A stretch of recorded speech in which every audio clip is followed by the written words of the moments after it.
Sugeng enjing para kadang kinasih ing patungilanipun Gusti Yesus Kristus ing pundi papan.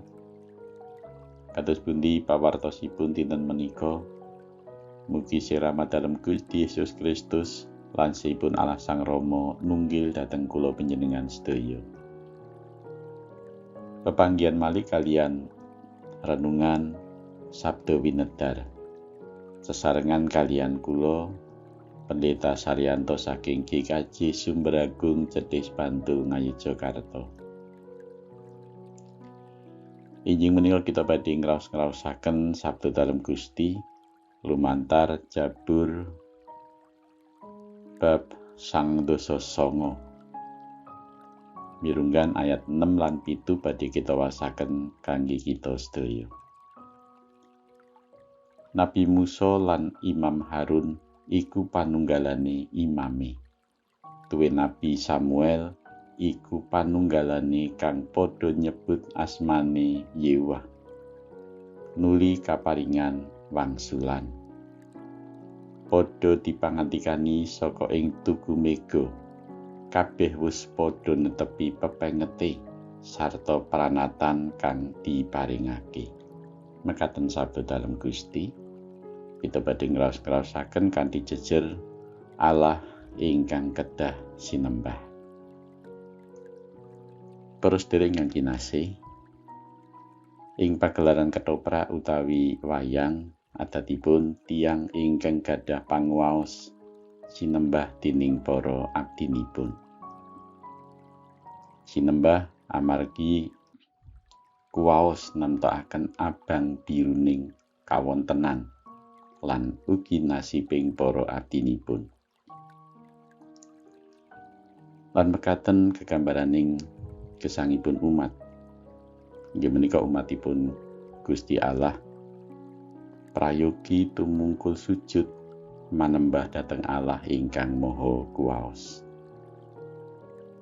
Juru Mazmur mratélakaken kawontenanipun Allah sesembahaning umat.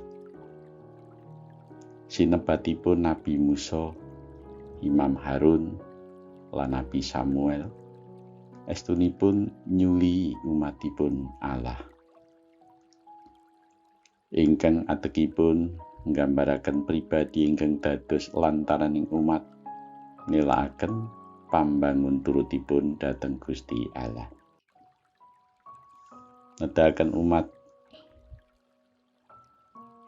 anggenipun umat ngunjukaken pandonga lan kurban-kurbanipun dhateng Allah. Allah ingkang jumeneng ing kasucen. Mirsani kawontenanipun umat. Lan krana pirsa kawontenanipun umat menika mila lantaran kalenggahan nabi lan imam kala wau Gusti Allah paring pangandika dhateng umatipun. Isining pangandika pranyata panjawabipun Allah tumrap pandonga, kurban-kurban lan pambangun turutipun umat dumateng Allah. Tumrap kita tiyang pitados.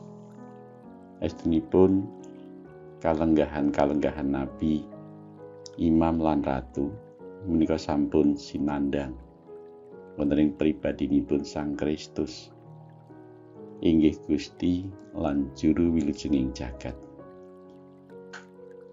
Ing sesisih Gusti Yesus Kristus ingkang jumeneng ratu, nabi lan imam nyuli kita manungsa kangge mratélakaken panyuwunan bab kabetahan kita.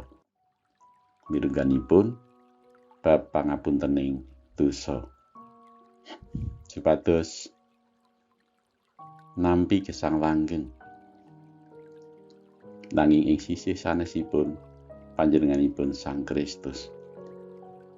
Gusti kita ingkang paring panjawab tumrap sedaya kabetahan kita.